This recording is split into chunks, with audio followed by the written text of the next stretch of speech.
n'avez plus le temps de prendre le temps.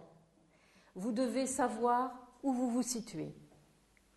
Alors surtout par rapport à cette année 2011, 2010 même déjà, qui est très importante par rapport à ce changement, où en fait c'était une année de transition. Donc nous sommes encore dedans. C'est une année qui a été difficile pour grand nombre d'entre nous, où il y a eu beaucoup d'épreuves à dépasser, beaucoup de choses à comprendre, où on nous renvoyait des événements qu'on avait pu vivre des années auparavant, qui revenaient en force pour qu'on arrive à les dépasser. Eh bien, c'est cette période de transition où ils nous disent, voilà, maintenant, vous devez savoir où vous vous situez. Vous êtes d'un côté, vous êtes de l'autre, mais la tiédeur, on ne peut plus l'accepter.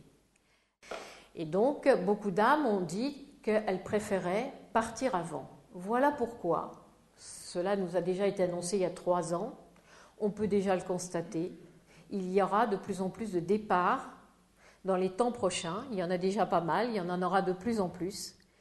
Alors, ils nous disent qu'en premier lieu, eh bien que c'est vrai que les médias n'ont pas un rôle spécialement sympathique en ce moment parce qu'ils nous mettent dans cette peur, en nous annonçant des catastrophes les unes derrière les autres.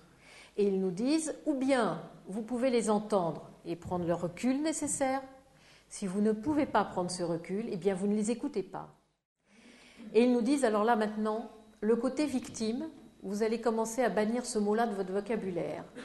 Vous devez passer dans une phase dans votre existence où vous n'êtes plus victime. C'est-à-dire que ce qui vous arrive, ce n'est pas parce que vous n'avez pas de chance, c'est une non-compréhension d'une épreuve, une non-compréhension d'une expérience qui vous amène à vivre quelque chose d'un peu lourd. Parce qu'il ne faut pas oublier qu'on est venu sur cette planète pour travailler un point essentiel, l'émotionnel.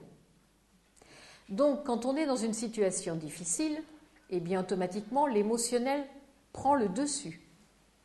Et on n'arrive plus à savoir comment faire.